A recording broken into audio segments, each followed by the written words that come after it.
Hello student, this is Shivani Chauhan, Assistant Professor in Ganga Institute of Education. So today we will talk about B.Ed second year, that is of subject Gender, School and Society. आज हम बात करेंगे unit 2 की. Unit 2 that is understanding the nature and processes of socialisation.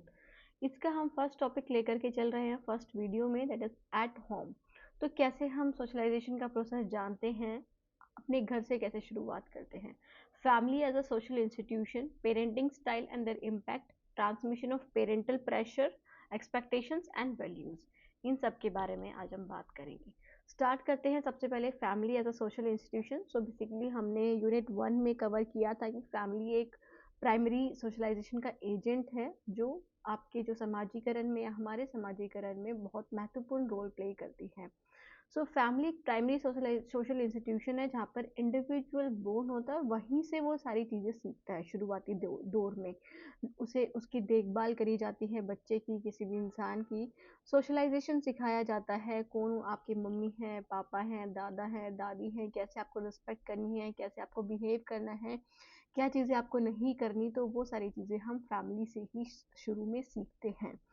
So functions of family क्या है as per sociology, that is Murdock Parsons के द्वारा कुछ फंक्शंस हैं किसके, फैमिली के. ठीक है, तो सबसे पहले बायोलॉजिकल. बायोलॉजिकल मतलब सबसे पहले उनका काम होता है रिप्रोडक्शन में और केयर ऑफ इन्फेंट में. बच्चों की, जो भी बच्चे हैं उनकी केयर करना सबसे बड़ा काम होता है और रिप्रोडक्शन करना. सोशलाइजेशन की बात करें तो फैमिली का काम होता है नॉर्म सिखाना, है ना, बच्चों को मानदंड सिखाना, कैसे उठना है, कैसे बैठना है, कैसे खाना है, कैसे पीना है, कैसे आपको अच्छा बिहेव करना है, रिस्पेक्टफुल के साथ बिहेव करना है, हमेशा हर चीज़ टाइम पर करनी है, वैल्यूज सिखाना, लैंग्वेज सिखाना और जेंडर रोल्स, है ना. जैसे आप बायोलॉजिकली फीमेल हो तो आपके जो भी रोल्स है वो कौन सिखाएगा, आपकी फैमिली सिखाएगी. आप बॉय हो तो आपके जो रोल्स हैं वो कौन सिखाएगा, फैमिली सिखाएगी. इकोनॉमिक एक्टिविटी में हेल्प करते हैं, आपको रिसोर्सेज ला करके देते हैं, लाइक आपको एजुकेशन प्रोवाइड कराना, बुक्स प्रोवाइड कराना, है ना, आगे की पढ़ाई प्रोवाइड कराना, आपकी एजुकेशन प्रोवाइड कराना ओवरऑल. और इनहेरिटेंस में बहुत ज़्यादा इंपॉर्टेंट रोल प्ले करते हैं. जैसे जो आपके जो मम्मी पापा की जो भी ज़मीन है ना, वो आपको कैसे मिलेगी, आपको आपके मम्मी पापा से ट्रांसफ़र हो जाएगी आगे आपके पास, फिर आपके बाद आपके बच्चों के पास ट्रांसफ़र हो जाएगी. तो इनहेरिटेंस वे में भी बहुत सारा कुछ मिलता है लोगों को. और इमोशनल, इमोशनल मतलब आपके प्रति लव, प्यार, बिलोंगिंग की भावना जगाते हैं और सिक्योरिटी भी रखते हैं अपने बच्चों की, कौन, फैमिली. सो एजुकेशन में क्या इंपॉर्टेंस है किसकी, फैमिली की. So family is a first school. Family सबसे पहला स्कूल है, प्राइमरी सोशलाइजेशन का एजेंट है, जहाँ पर बच्चों का एटीट्यूड और डिसिप्लिन, मोटिवेशन और एस्पिरेशंस आकार लेती हैं. उन्हें क्या करना है. फॉर एग्जाम्पल आपको फैमिली में एक ऐसा एनवायरनमेंट मिला है जहाँ पर आपको पढ़ाना चाहते हैं या फिर पढ़ाते हैं आपके पेरेंट्स, ओके, आपको अलाउ कर देते हैं, तो आप अच्छी एजुकेशन लेकर के अच्छे इंसान बनोगे, आप किसी ऑक्यूपेशन में सेट हो जाओगे, ओके. बट अगर आपको ऐसा एनवायरनमेंट नहीं मिला है, आपको घर के काम काज में आपको बाहर ही नहीं जाने दिया है, तो आपकी एस्पिरेशंस भी उतनी ही लिमिटेड रह जाएंगी. डिसिप्लिन, मोटिवेशन, एटीट्यूड बदलने में आपको हेल्प करती है फैमिली. सो इंडियन कॉन्टेक्स्ट की बात करें तो फैमिली सिर्फ आपको वैल्यूज़ ही नहीं ट्रांसमिट करता है, मतलब जो मूल्य होते हैं वही नहीं ट्रांसमिट करता है, बल्कि आपको आपकी आइडेंटिटी प्रोवाइड करता है.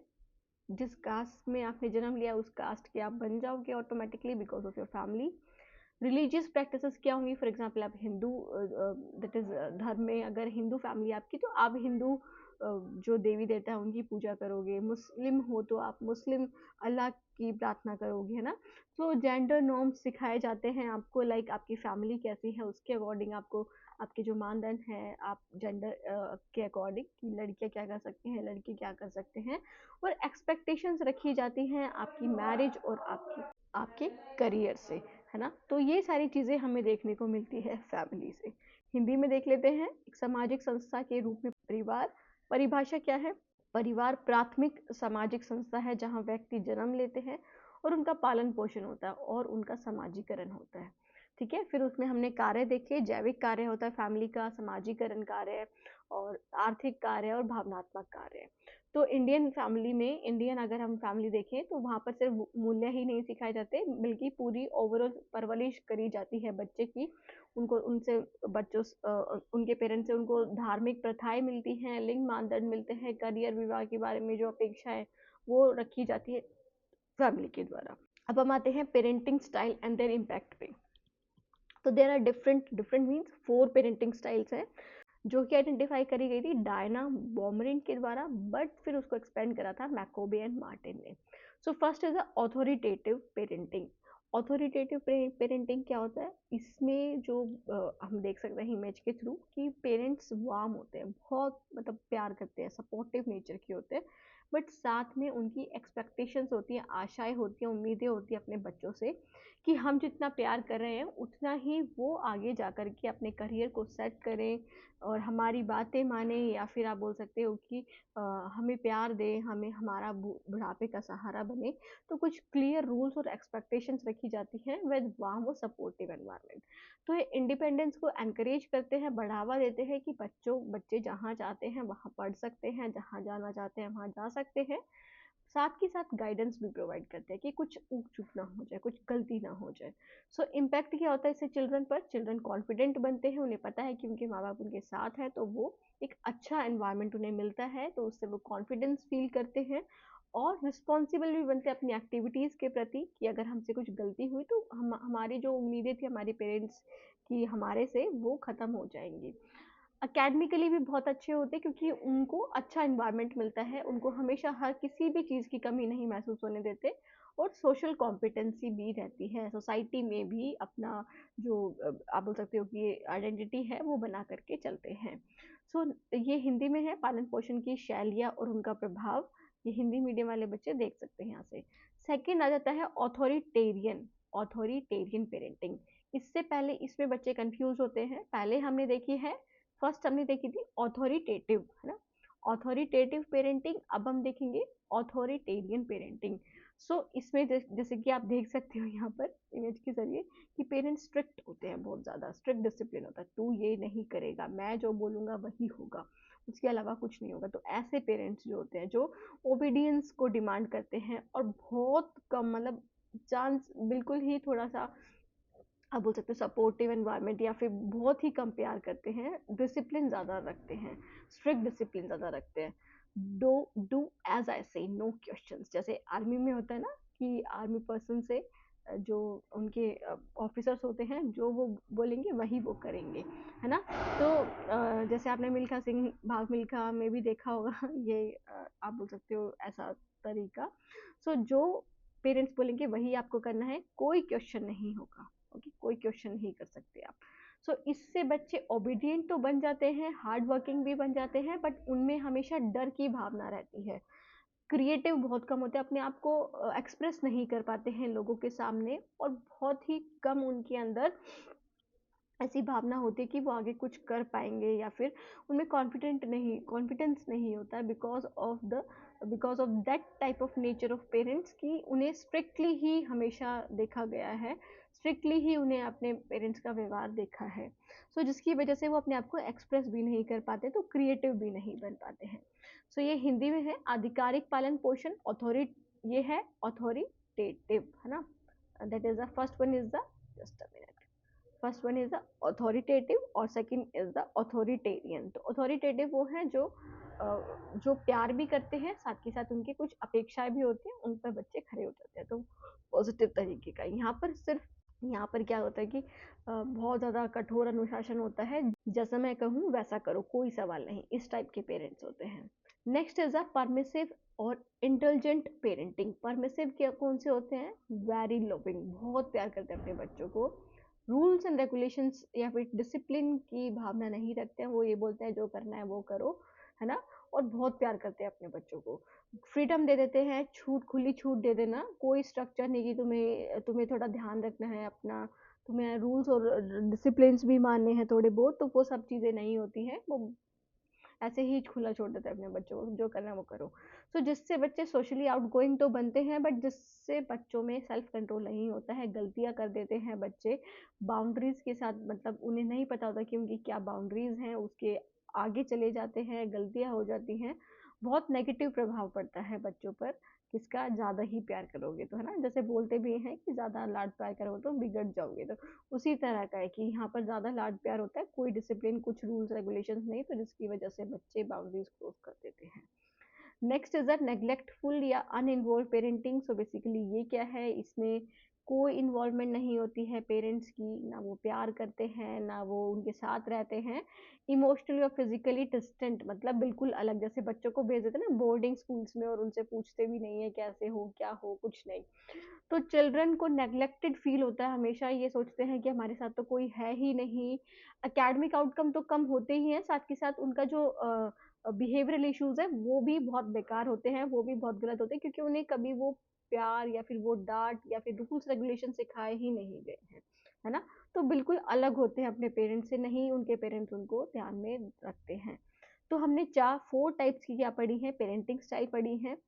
First is the first is the authoritative, second is the authoritarian, फिर हमने परमिसिव पढ़ी, and the last one is the neglectful, uninvolved parents. Okay, next is the in Indian society. Indian society की बात करें तो authoritarian style बहुत common है traditional families में, कि जो जो आपके पापा ने कहते हैं वही मानना है आपको, है ना। तो ये सारी चीजें, आपको एल्डर की रिस्पेक्ट करनी है, कोई क्वेश्चन नहीं करना है, जो जैसा उन्होंने बोल दिया वैसे ही आपको माननी है उनकी बात, चाहे वो गलत हो चाहे वो सही हो। और अर्बन एजुकेटेड फैमिलीज की बात करें तो वो ऑथोरिटेटिव स्टाइल्स पर बढ़ रहे हैं, जहाँ पर बच्चों की भी बात मानी जाती है, बच्चों को भी देखा जाता है, उनकी राय भी पूछी जाती है, उनको अच्छा प्यार मिलता है, साथ ही साथ उनके लिए कुछ अपेक्षाएं भी होती हैं उनसे, और रूल्स एंड रेगुलेशंस भी होते हैं, है ना। ओपन कम्युनिकेशन कर सकते हैं बच्चे। तो यहाँ पर है अनुमोदक, अनुग्रहकारी पालन पोषण, और नेक्स्ट इज उपेक्षापूर्ण असंलग्न पालन पोषण। Next is a transmission of parental expectation and values. अब ये जो पेरेंटल एक्सपेक्टेशंस और वैल्यूज है उसका ट्रांसमिशन कैसे होता है, तो सबसे पहले एकेडमिक एक्सपेक्टेशन। एकेडमिक एक्सपेक्टेशन क्या होती है पेरेंट्स की, कि पेरेंट्स का जो गोल होता है वो ये होता है कि बच्चों को क्या बनाए, बच्चों को डॉक्टर, इंजीनियर, आईएएस बनाया जाए, है ना। हमारे बच्चे तो डॉक्टर बने, आईएएस बने, तो ये एकेडमिक एक्सपेक्टेशंस होती है पेरेंट्स की। तो बच्चे में ये सारी चीज़ें इंटरनलाइज हो जाती है एज देयर ओन एस्पिरेशंस, कि जब वो हमेशा सुनता रहता है कि मैं तो अपने बच्चे को पायलट बनाऊंगा, ऐसे ही पढ़ाऊंगा, ये चीज़ें करूंगा, वो करूंगा, पेरेंट्स जब बोलते हैं तो बच्चे में भी वो वैल्यूज इंटरनलाइज हो जाती हैं और वो उस चीज़ को अपना एस्पिरेशन मान लेते हैं, अपना गोल मान लेते हैं। अगर ज़्यादा एक्सपेक्टेशंस होती हैं पेरेंट्स की, तो जिससे often raise achievement but unrealistic ones में को स्ट्रेस, एंजाइटी और रेबिलियन, कि हाई पेरेंटल एक्सपेक्टेशंस की वजह से, मतलब बहुत ज़्यादा एक्सपेक्टेशन होती है, तो जैसे आपने देखा होगा कि जो नीट नहीं कर पाते हैं, जेई नहीं क्रैक कर पाते हैं, कोई एग्जाम नहीं क्रैक कर पाते, तो सुसाइड कर लेते हैं।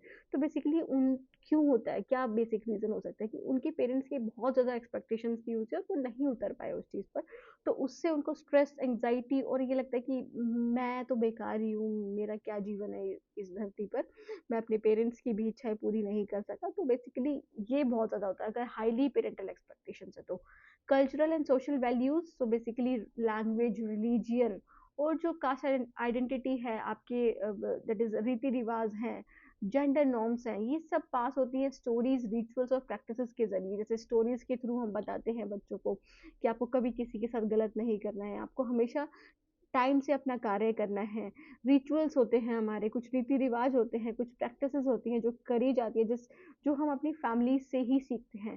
सो बच्चे इन सब बिलीव्स को अडॉप्ट कर लेते हैं एज इट इज, जैसा उनकी फैमिली बोलती है ना, what is right, respectable and taboo. तो उन्हें पता चलता है अपनी फैमिली के थ्रू ही कि क्या उनके लिए सही है, क्या रिस्पेक्टेबल है, और क्या ऐसी चीज है जो उन्हें नहीं करनी चाहिए। Next is gender roles. So gender roles क्या है, डॉटर्स को एनकरेज करा जाता है कि वो डोमेस्टिक रोल्स में अपने आप को ज़्यादा योगदान दे, अपना ज़्यादा योगदान दे, वो नर्चरिंग में ज़्यादा योगदान दे, है ना, डोमेस्टिक रोल्स में, खाना बनाने में। और लड़कों को बोला जाता है कि आप पढ़ो लिखो, आप कमा के लाओ। तो ये चीज़ें हमें देखने को मिलती है हमने हमारे फैमिली से। सो पेरेंट्स डिसाइड करते हैं कि कौन सा जो आप बोल सकते हो ऑक्यूपेशन या करियर बेस्ट रहेगा बच्चे के लिए, कि लड़के के लिए क्या सही रहेगा। जैसे ऑफनली लड़कियों को दैट इज टीचर के लिए एनकरेज करा जाता है, बैंकर के लिए एनकरेज करा जाता है। और लड़के की बात करें तो वहाँ पर उन्हें इंजीनियर बनने के लिए एनकरेज करा जाता है। आप बाहर की कोई भी जॉब कर सकते हो, बट लड़कियाँ नहीं, वही 9 से 5 वाली जॉब, फिर शाम को वापस भी आना है ना। सो ये नेक्स्ट इज द, ये हिंदी में है स्टूडेंट, हिंदी मीडियम वाले बच्चे यहाँ से देख सकते हैं।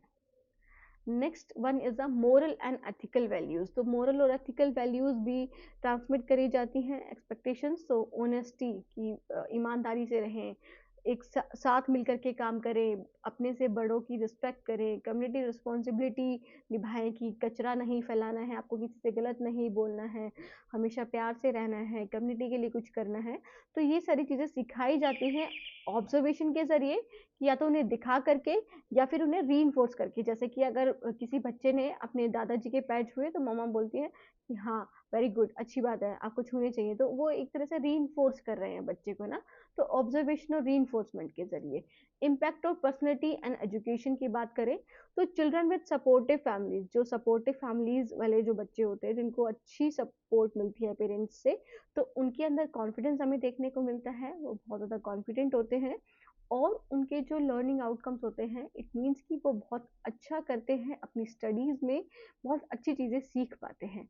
पर जहाँ पे रिजिड एक्सपेक्टेशन होते हैं, नहीं मैं तो यही चाहता हूँ चाहे तुझे पसंद है या नहीं है। जैसे एक बच्चा म्यूजिक कंपोजर बनना चाहता है, बट उसके पेरेंट को पसंद नहीं है, उसको डॉक्टर बनाना है। तो जो वो चाहता है वही करे, तो जिससे परफॉर्मेंस प्रेशर देखने को मिलता है और मेंटल हेल्थ इश्यूज, और जिससे सुसाइड भी बच्चे कर लेते हैं, है ना। और नेग्लेक्टफुल ट्रांसमिशन होता है, जहाँ पर कोई मतलब ही नहीं है आपको क्या करना है, क्या नहीं करना है, कैसे करना है। तो वहाँ पर तो बच्चे अपनी जो बाउंड्रीज है उसको क्रॉस कर ही देते हैं। साथ के साथ उनको अपनी आइडेंटिटी फॉर्मेशन के बारे में नहीं पता कि उन्हें क्या बनना है, कैसे करना है, क्योंकि उनके ऊपर कभी माँ बाप का साया रहा ही नहीं है। तो सोशली एडजस्ट करने में बहुत ज़्यादा प्रॉब्लम देखने को मिलती है ऐसे बच्चों में। सो डिफरेंट क्या है, पेरेंटल एक्सपेक्टेशन एंड वैल्यूज है जो पेरेंट्स के थ्रू करी जाती है एक्सपेक्ट। सो स्टूडेंट, ये हिंदी में है नैतिक और आचारिक मूल्य, और दूसरा है व्यक्तित्व और शिक्षा पर प्रभाव। तो ये था हमारा ये video first, that is lecture का फर्स्ट सेकेंड यूनिट का फर्स्ट टॉपिक का। कोई डाउट है आपका, आप पूछ सकते हैं कमेंट सेक्शन में। बाकी thank you so much student for watching the video. मिलते हैं नेक्स्ट वीडियो में, तब तक के लिए take care, bye, have a nice day.